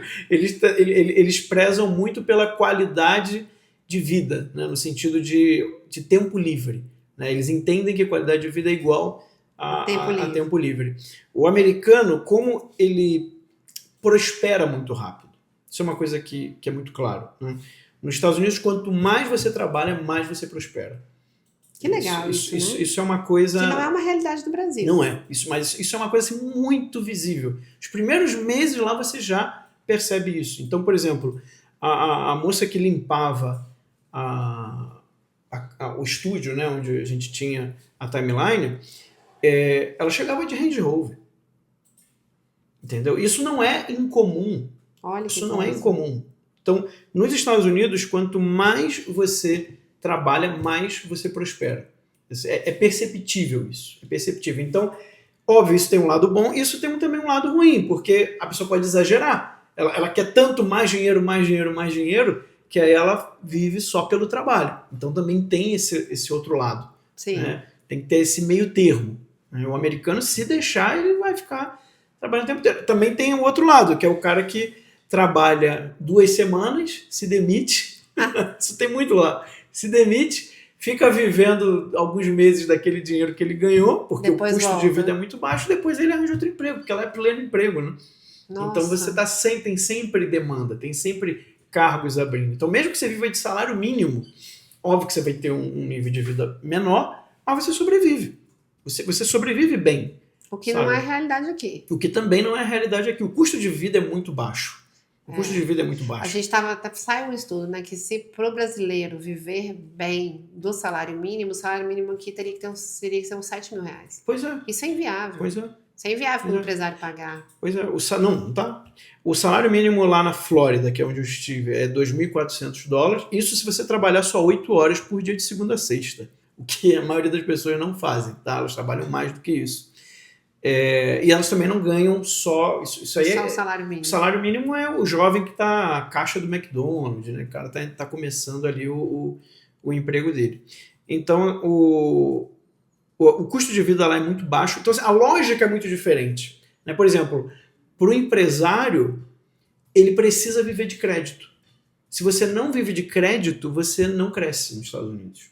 Olha, que coisa. Entendeu? Então, a lógica deles é você gaste tudo que você tem e você pega um empréstimo com o banco. E se endivida até sempre. Porque se você não fizer isso, você vai perder para os outros concorrentes, porque eles vão crescer mais rápido que você, eles vão tomar o mercado e você vai ficar para trás. Mas acaba que aqui um pouco a gente tem um pouco Mas disso por que também. mas por que lá também é assim?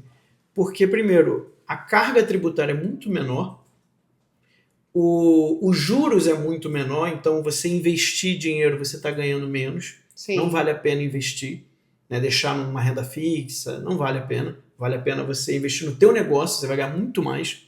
Né? E quando você faz o empréstimo, aquilo ali é uma dívida. Então, se é uma dívida, você não paga imposto sobre aquilo. Olha, que coisa. Entendeu? Então, o cara Então tem vale milhão. a pena ter empréstimo. O cara tem $1 milhão de empréstimo e vai pagar zero imposto no final do ano. Por quê? Porque a lógica lá é diferente. Você paga imposto só sobre o lucro. Então, O que é justo, né? Se eu ganhei $1 milhão e gastei $1 milhão, eu vou pagar zero imposto. Sabe o que acontece ali por meio de setembro nos Estados Unidos? Todo mundo compra carro novo. Sabe por quê? Porque às vezes você tem lá, eu vou pagar 15 mil, $20 mil de imposto, eu pego esse 20 mil e compro um carro, porque aí eu não vou pagar imposto. Nossa. Então você transforma o imposto num carro. E mesmo assim o governo sobrevive, né? Claro, mesmo porque, assim, porque você tem imposto ruas no carro. pavimentadas. Porque tem imposto no carro. O carro que Sim. você está comprando tem imposto. O cara que está te vendendo, ele também está pagando imposto. Sim. Então, assim, você não precisa pagar imposto de renda. Sabe? Imposto de renda é um negócio que eu estou convencido que não precisava existir para funcionar. Né? E aí, o que os Estados Unidos faz? Como ele sabe que ele não precisa do imposto de renda, ele cria meios de você ficar isento fazendo a economia girar. Olha que coisa. Porque aí tudo cresce. Sim, aí você gasta mais, você consome mais Sim, mais você gente está pagando empregada. imposto de outra forma. E Exato. aí você está gerando mais emprego, está gerando mais renda e a economia está quente ali. Quando eu estava morando lá, tinha um mercadinho de bairro que é enorme. Tá? O Lacombe falava, mercadinho de bairro? Eu falei, mas isso é Lacombe. Um Walmart é muito maior. Né? Um supermercado nos Estados Unidos é gigantesco. Um mercado de bairro, ele é um mercado aqui. Às vezes o tamanho quase de um supermercado do Brasil, mas é um mercado de bairro. E aí, tava para começar o mercado de bairro, a gente morava bem afastado de Orlando, né? E aí falou, pô, vai estar pertinho de casa. Aí ficamos vendo, né, a construção muito rápido, é impressionante. E aí o que acontece? Chegou um dia que a gente passou, tava o estacionamento lotado de carro. Falou, abriu, vamos lá. Quando a gente chegou lá, não tinha aberto não. Era treinamento dos funcionários, aquele estacionamento lotado eram os carros dos funcionários. Meu Deus! Olha que coisa. Então você vê que então você tem, de certa forma, ao mesmo tempo, você tem uma qualidade de vida. Porque querendo ou não, muito. O material traz essa qualidade de vida. A qualidade de vida, o conforto de um americano médio. Eu não estou falando de alguém que é muito rico. Tá? A classe média lá, você consegue, né? Principalmente se o marido e a mulher trabalharem, você consegue manter uma casa de 5 quartos, 2 andares. São $3 mil o aluguel. Nossa. Entendeu? Então, assim, é normal alguém de classe média... Aqui, $3 mil você paga um apartamento no plano piloto. Pois é. E assim, é normal para uma classe média ter um quarto de 5 quartos, ter uma casa de 5 quartos, ter uma casa de 2 andares, com garagem para 2 carros. Né? É normal. Não é incomum isso. Sim. Tá? Não é uma mansão. Aqui a gente já vai chamar de mansão. Falar de mansão. Lá mansão é mansão mesmo. Eu conheci pessoas que tinham que eram de classe alta. É outro nível. Aquilo quase não existe aqui. Assim, quase você não vê isso aqui. Sim. Então, assim, o que eu percebi nos Estados Unidos? Primeiro, que o grande fator de pobreza no Brasil é o peso do Estado. Isso aí, para mim, está claríssimo. Claríssimo. O Estado brasileiro, ele pesa tanto sobre você ali no final do dia, né, no final do mês, com tributos, com um monte de regra que não faz o menor sentido, tributo sobre tributo, um negócio que se você parasse para pensar, você fala, cara, você está pagando a mesma coisa, você está pagando 3, 4 vezes. Então, assim... Aqui você tem que contratar um bom contador, um bom advogado tributário para você poder diminuir um pouco. O problema da pobreza no Brasil não é porque você faz um trabalho X ou Y. É o peso que o Estado coloca sobre você. Então, quando você tira o peso do Estado, e foi o que eu experimentei lá, o negócio voa, as pessoas prosperam, sabe? A qualidade de vida aumenta, todo mundo ganha, até o Estado ganha mais. Porque o PIB dos Estados Unidos é 30 trilhões. Sim. Né? É muito maior do que o Brasil. Então, assim, você percebe que aqui a gente tem pessoas que governam que estão desconectadas do mundo real. Sim. Aí a gente meio que fecha o nosso ciclo. Né? Para mim, o grande problema é esse. A gente tem hoje pessoas... É olhar a realidade do contexto que eu vivo, né, do brasileiro que passa fome. Sim. E em vez de ficar fazendo Bolsa Família... Sim. Eu entregar para ele maneiras dele prosperar na vida, dele realmente crescer. E por que eu digo que é desconexão com a realidade? Porque o que faz a pessoa, um governante hoje, tomar uma atitude X ou Y? Não são os dados, é a ideologia. Sim. E a ideologia está desconectada com o mundo real. Sim. Mas nos Estados Unidos você também tem muita ideologia. Tem, só que eles têm maneiras de se proteger disso. Entende? Você tem uma visão de mundo muito diferente do brasileiro. Então, por exemplo, lá o serviço público é visto como perdedor. Tipo, você não foi capaz de criar um negócio seu, você teve que apelar para o serviço público. Entendi. Então lá é meio que mal visto o serviço público. O contrário de Brasília. Quando o Donald Trump falava que ele ganhava muito menos como presidente dos Estados Unidos, é verdade. E aqui você tem a carreira política como um negócio. Sim. Então isso é uma inversão. Porque a carreira política é um serviço. A carreira política deveria ser aquele cara que ele já se provou aqui fora, ele já construiu uma carreira de sucesso, ele já tem uma empresa, ele provou que ele sabe governar seus funcionários, ele provou que ele sabe governar a sua casa, e ali quando seus 50, 60 anos, ele vai falar assim, não, agora eu vou tirar 4, 8, 10 anos da minha vida para ajudar a sociedade. Para ajudar o meu país. Na verdade, a política nasceu assim. A política é isso. Essa é a essência da política. Só que aqui você corrompe isso, por quê? Porque o cara entra com 20, 18 anos na política e ele faz uma carreira de político. Então ele está vivendo da política. E aí é óbvio, se eu estou vivendo da política, eu vou querer maiores salários, eu vou querer maiores benefícios. E quem está pagando? O trabalhador. Então aquele que não produz vai virar um peso para quem produz. Sim. Então lá é o contrário. Óbvio que tem ideologia lá, óbvio que tem gente que está querendo transformar os Estados Unidos no que a gente tem aqui, só que lá, primeiro, você tem autonomia dos estados. Então você tem lá na Flórida um estado que ele é muito, muito mais ligado à direita. Né? E a prosperidade é absurda. E aí você tem, por exemplo, uma Califórnia que é mais à esquerda, e que nos últimos anos a prosperidade lá está caindo. Você está começando a multiplicar o número de moradores de rua, de pessoas viciadas, roubo, assalto, assassinato. Então você consegue olhar para o vizinho e falar, ih, rapaz, isso aqui não funciona não. Não vamos aplicar isso aqui não. No Brasil, você faz uma lei e a lei vale do Acre até o Rio Grande do Norte. O que é um absurdo, né? Porque você tem um contexto cultural no Acre, um contexto cultural na Amazônia, um contexto cultural no Rio Grande do Sul. Quem é melhor para poder aplicar? É a autoridade local. Não é a autoridade federal. A autoridade federal está lá, são burocratas, eles estão dentro do escritório. Novamente, eles não têm contato com a realidade que eles estão querendo governar. Sim. Então eles têm uma ideia do que eles estão governando. Eles não sabem a realidade do que então, estão governando. Então, o que a gente pode entender que o Max, né, dentro dessa vida, um pequeno recorte que a gente fez na sua vida, Sim. Desde lá de trás até hoje, é que você conseguiu entender também, dentro dos Estados Unidos, que existe talvez uma forma de prosperidade a partir do próprio estímulo ao esforço individual. Sem dúvida alguma. Sem dúvida. E isso, E que isso é isso é natural. possível, né? Além de ser possível, isso é o que mais faz sentido.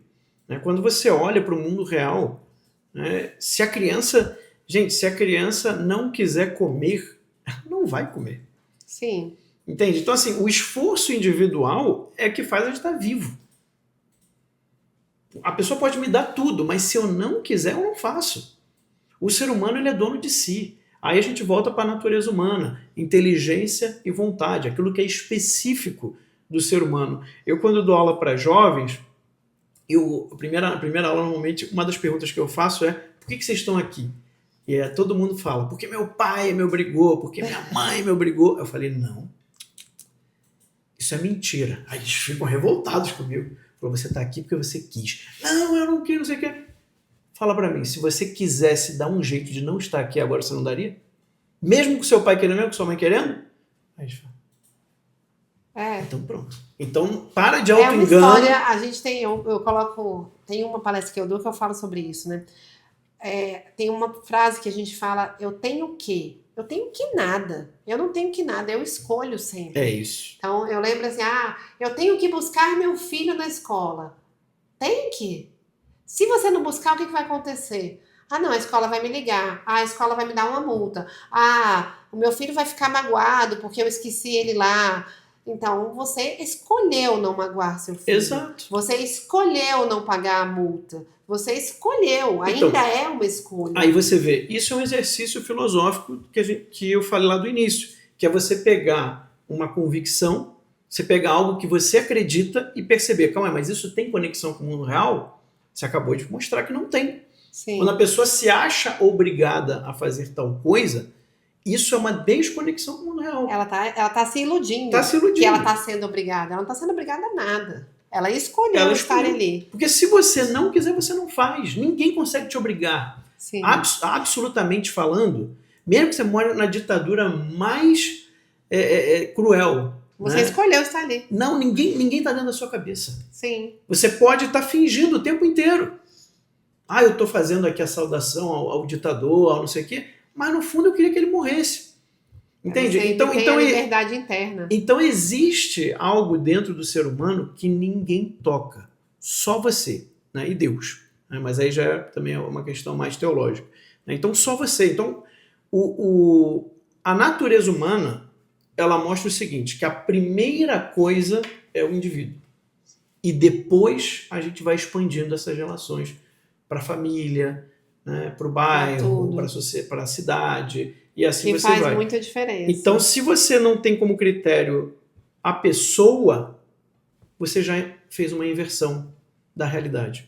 Né? Se em vez de eu estar legislando, tá tomando uma decisão, considerando a pessoa, eu estiver considerando uma sociedade, a chance de errar é muito maior. É muito maior. Entendi. Então faz diferença mesmo. Bom, foi muito bom, Max. A gente tem muito assunto, né? Nunca terminaria. Eu tenho falado para o Max que ele tem que trazer, agora que ele voltou para o Brasil, tem que trazer toda esse conteúdo, toda essa experiência e empreender aqui, né? Empreender aqui para os nossos empreendedores, para tornar a governança melhor, a liderança melhor, os empresários melhores, né? Porque eu que vivo muito nesse meio, eu sei o quanto que a gente precisa desse conteúdo, né, prático na nossa vida. Né? Não é à toa que a gente brinca falando, né? Aprender sobre uma virtude pode mudar toda a sua empresa. Pode. Se aprender sobre a virtude da prudência, é o básico da vida para você ser feliz. Né? Porque primeiro você tem que ter controle. E para ter controle, tudo tem tudo a ver com a sua vida pessoal, sua vida profissional, sua vida empresarial, com a sua carreira. Então, realmente faz muitíssima diferença. Eu tô pegando aqui, porque eu sempre gosto de, no final, terminar com um bate-bola. Né? E aí, eu tô pedindo aqui para minha ferramenta me dar ideias, porque senão eu vou ficar aqui. Tranquilo. Né? Eu queria só que você trouxesse para mim. Aí ele não entendeu, tá vendo como não funciona às vezes? Né? O bate-bola é o seguinte: eu queria que você trouxesse, eu vou falar palavras e você vai me retornar com alguma coisa. Então, por exemplo, um livro, aí você vai me dar um livro, um Tá bom. filme, Uhum, né? Uma experiência, uma viagem. uhum. Aí são pequenas perguntas para a gente ter no final. E antes dessas perguntas, eu queria que você deixasse aqui uma resposta, né? Do tema que eu te propus hoje, mas sucinta, uma frase, né? De o que é viver na realidade para você. Olha, viver na realidade é você.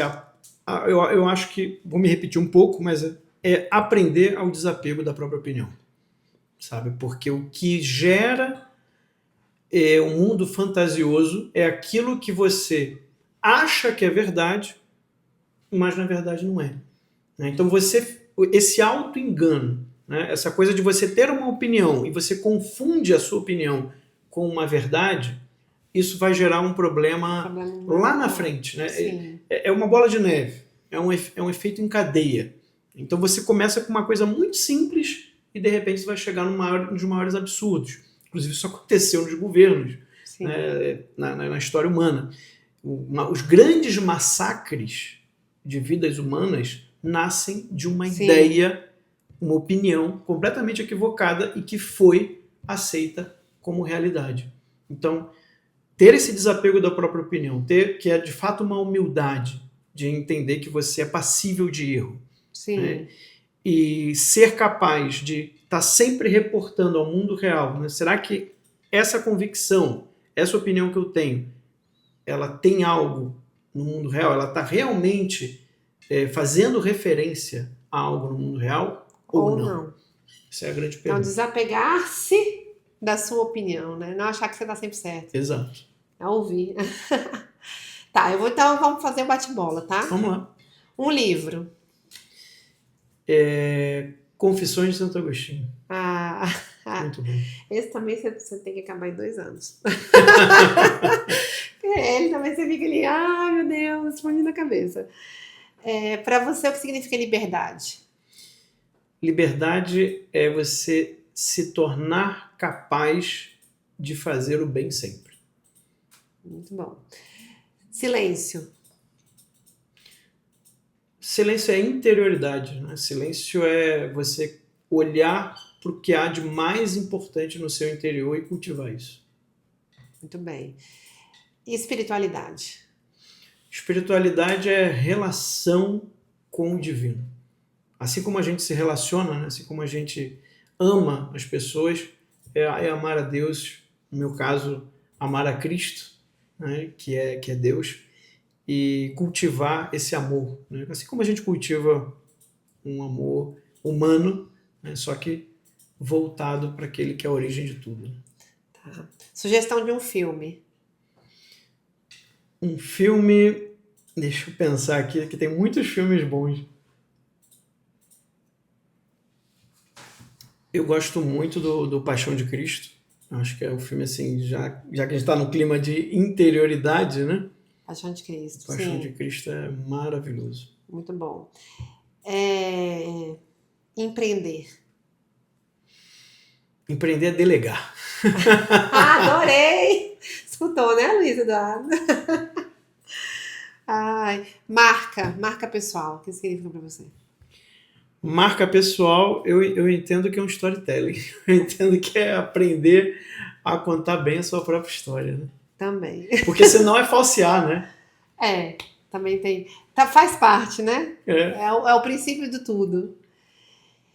E deixa eu pegar mais uma palavra aqui de ideia. Ele não me deu nenhuma ideia, mas enfim. Se você fosse escolher apenas um momento da sua vida que você já viveu até hoje, Aham. qual seria? Ah, com certeza seria minha lua de mel. Ah, muito bem, muito bom. É isso. Obrigada, Max Cardoso, por ter estado aqui comigo. Espero que a gente tenha outros debates aqui, outras conversas, porque são assuntos infinitos Sim. e acredito que esse é o melhor caminho para nós empresários, para o empreendedorismo, para a governança, para a liderança, é de poder ter o contato com pessoas que estudam filosofia e possam trazer esse olhar além da nossa opinião, né? Com certeza. Que é o grande ensinamento que o Max deixa aqui pra gente. Obrigada. Eu que agradeço demais, foi um prazer.